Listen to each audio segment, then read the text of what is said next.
Tuhan sertamu.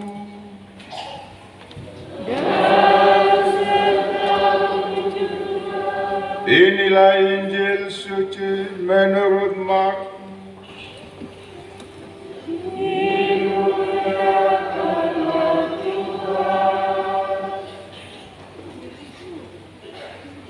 Sekali peristiwa dalam khotbahnya tentang akhir zaman, Yesus berkata kepada murid-muridnya, pada masa itu, sesudah siksaan-siksaan yang berat, matahari akan menjadi gelap dan bulan tidak bercahaya. Bintang-bintang akan berjatuhan dari langit dan kuasa-kuasa langit akan guncang. Pada waktu itu, orang akan melihat Putra Manusia datang dalam awan-awan dengan segala kekuasaan dan kemuliaan. Pada waktu itu pula, Ia akan menyuruh keluar malaikat-malaikat dan akan mengumpulkan orang-orang pilihannya dari keempat penjuru bumi, dari ujung bumi sampai ke ujung langit. Tariklah pelajaran dari perumpamaan tentang pohon ara. Apabila ranting-rantingnya melembut dan mulai bertunas, kamu tahu bahwa musim panas sudah dekat. Demikian juga, jika kamu lihat hal-hal itu terjadi, ketahuilah bahwa waktunya sudah dekat, sudah di ambang pintu. Sesungguhnya aku berkata kepadamu, orang-orang zaman ini tidak akan berlalu sebelum semuanya itu terjadi. Langit dan bumi akan berlalu, tetapi perkataanku tidak akan berlalu. Tetapi tentang hari atau saat itu, tidak seorang pun yang tahu. Malaikat-malaikat di surga tidak, dan Putra pun tidak, hanya Bapa yang tahu. Demikianlah Injil Tuhan. Bacaan pertama dan bacaan Injil menceritakan tentang hari pada akhir zaman.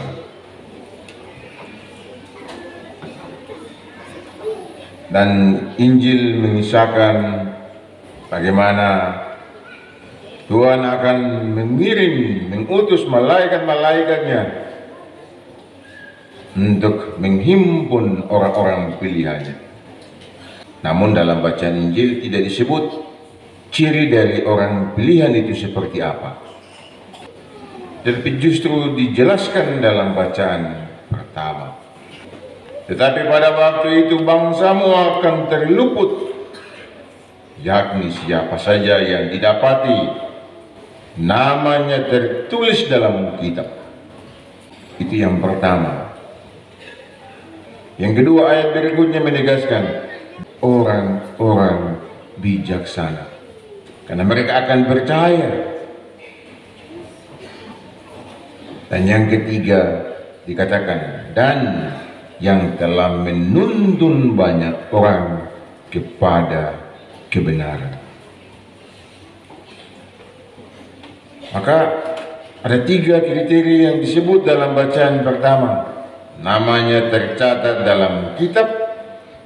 Yang kedua, orang-orang bijaksana. Dan yang ketiga, yang telah menuntun banyak orang kepada kebenaran. Sambil bertanya ke dalam diri kita, masuk ke dalam tiga kategorinya itu tidak.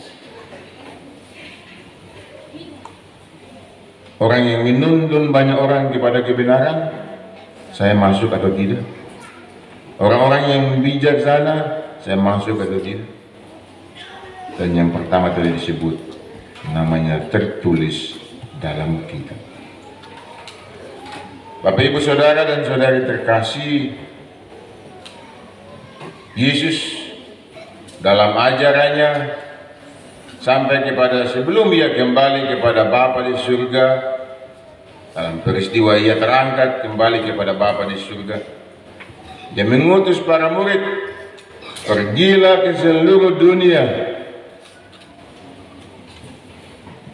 wartakanlah kabar sukacita, baptislah mereka dalam nama Bapa dan Putra dan Roh Kudus. Dan dalam iman itu kita percaya, kita yang dibaptis karena percaya kepada Kristus, kita ada dalam kelompok yang pertama. Tercatat, rupanya tercatat saja tidak cukup, karena kemudian diikuti orang-orang yang bijaksana.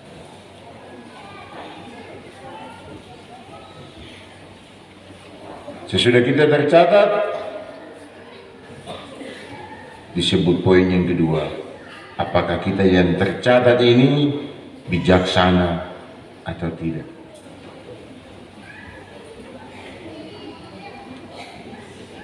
Bapak, Ibu, Saudara dan Saudari terkasih, seberapa bijaksananya kita? Tanya kepada suamimu, tanya kepada istrimu, tanya kepada anak-anakmu, tanya kepada bawahanmu, tanya kepada atasanmu, tanya kepada umatmu, tanya kepada siapapun dalam relasi-relasi sosial kita terikat satu sama lain.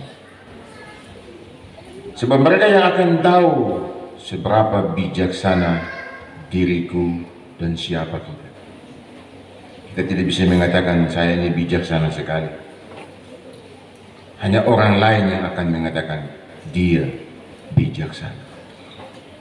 Maka kalau mau saya bijaksana atau tidak, yang punya istri tanya kepada istriku, Mam, saya bijaksana atau tidak? Bapak, saya bijaksana atau tidak?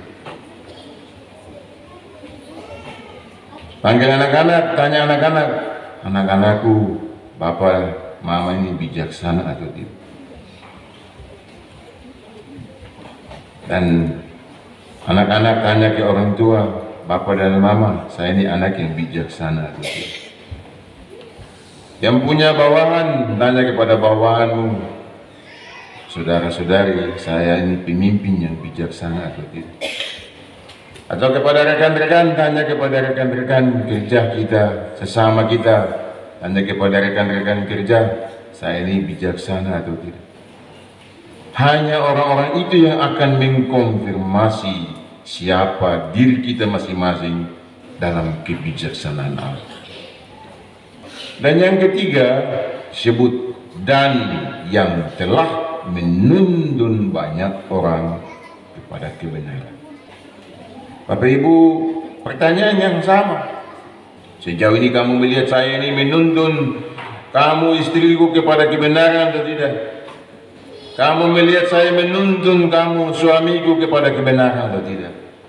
Tanya anak-anakmu, anak-anakku, kamu melihat Bapak dan Mamamu ini menuntun kamu kepada kebenaran. Nah, ini sudah akhir tahun. Sebagai bahan refleksi, bertanya, apakah saya sudah menuntun suamiku, menuntun istriku, menuntun keluargaku kepada kebenaran? Bapak Ibu, tidak ada yang terlambat. Kita semua ingin menjadi diri pribadi yang baik terus menerus, diri yang terus berkembang, diri yang terus berproses.